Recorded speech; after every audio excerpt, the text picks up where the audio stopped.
Welcome back, guys. I am sitting crisscross applesauce, and it hurts. New location. Different stuff is happening. I'm back at school. This is my third week back at school, and I don't know if you guys keep up with my Instagram or my TikTok, but like last week, I was like sobbing, straight up sobbing on pavement. Last week I went for like a walk at like 11 p.m. and I was basically just really struggling. My classes have kind of been making me focus on not necessarily reliving, but focusing my attention on my past trauma, and I thought that I had healed a lot more. Like I said in my previous videos, I thought that I have healed a lot more from my past trauma, but I guess not. In one of my classes, I can't really talk too much about the class because of confidentiality, but in one of my classes, we kind of focus on expressing ourselves and letting go of our trauma so we can be good listeners. Sorry, people were walking by, and I'm gonna be honest, that makes me anxious. Makes me really anxious. I still struggle with speaking out loud in front of people. I feel like, I don't like my voice, but we're working through it, alright? We're working through it. I think I've just been reliving my past trauma a lot lately, and I have a lot more trauma than I had thought. Like, I've discovered a lot more just by thinking in open space these past couple months, and I just feel like there's a cloud above me. I actually just wrote a poem about my neighbor again. I don't know if you've watched my mental health story video or my forgiveness story video, but about how my neighbor had tried to light my house on fire and all that fun stuff. But I wrote another poem about him just because I've been struggling to put feelings into words lately, and when I feel like I can define what something feels like, it helps me release it. And especially when I'm typing something out or writing something out in terms of poetry, it's kind of like a release for me. And that's the other thing. It's hard to say whether I'm actually releasing my trauma and healing my trauma, or I'm just forcing myself to think about it a lot. Because I've talked to you guys about how it's not good to keep our emotions bottled up in our chest. Am I too close? I feel like I'm too close. I'm gonna back up. Yeah. I'm gonna back up a bit. Do I feel less threatening now? I don't know. But basically what I was trying to say, guys, is that I feel like I'm inviting my past trauma in too much. Oh, that's my analogy. I feel like I'm inviting them in for dinner.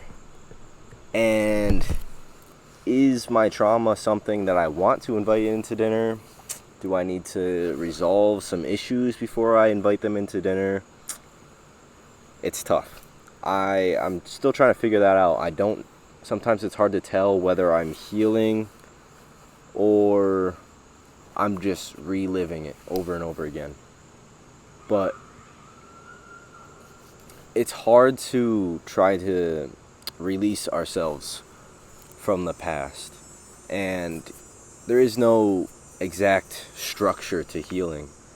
I think that's what my main point is here, because healing is different for everybody and for every thing that we go through. Like, each trauma is different, and sometimes it's not good to expect things to heal certain ways or heal quickly. And that's another thing. Like I've always been one to do things on my own. Like I'm a very I wouldn't say I'm really self-sufficient, but I say I like to deal with things on my own. I don't like to ask for help from people. And especially when it comes to my emotions. Because I've done this before. Like I've gone through depression and anxiety and all that other stuff. But I just made my first counseling appointment. And it was tough for me because it's like, do I even really need the help? I think I do. I've been struggling lately. I feel like somebody that sobs on pavement might need some help. You know what I mean? And sometimes it's not easy to accept that help from people. Got a notification. We're good now. But that's okay. Because it's uncomfortable and it's different. Because we feel like we're sharing a very sacred part of ourselves with somebody that we don't know.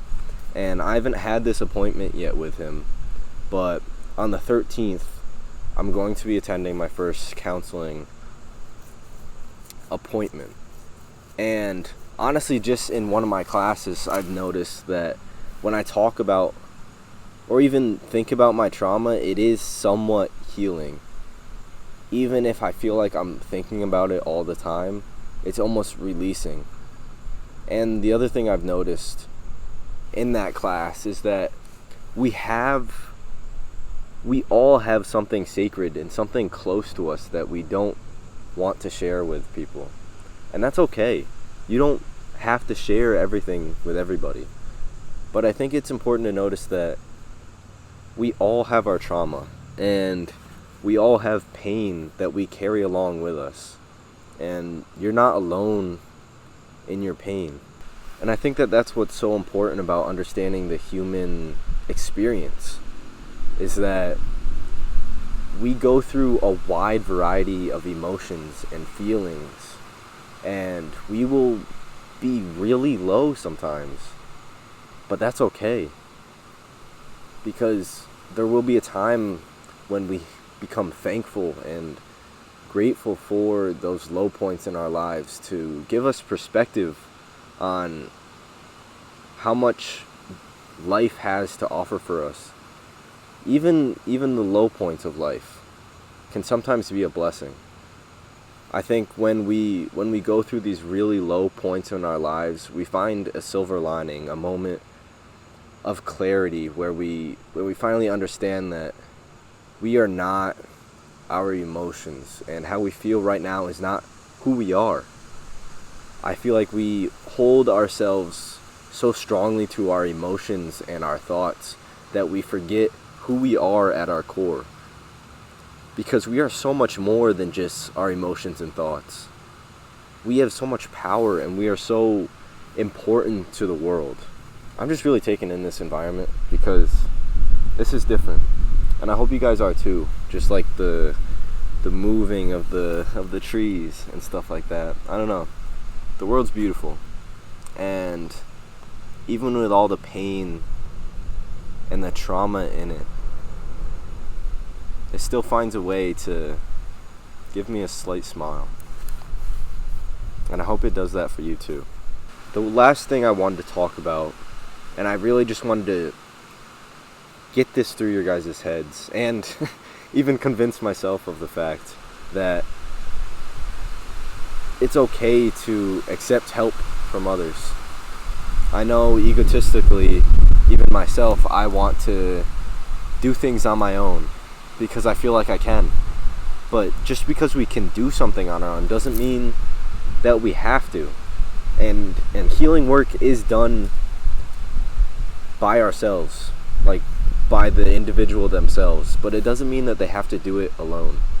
And I think that's what's so important about the mental health stigma, because we feel like we have to do everything ourselves, but we don't. And I want to create a community with you guys that makes you guys feel open and trustworthy of me, because I think we all have something important to us that we want to share with people, but we're scared because we're not sure if they'll accept that part of us. But I promise you, no matter what pain, no matter what you've gone through, I will be here for you. I love you. Take care.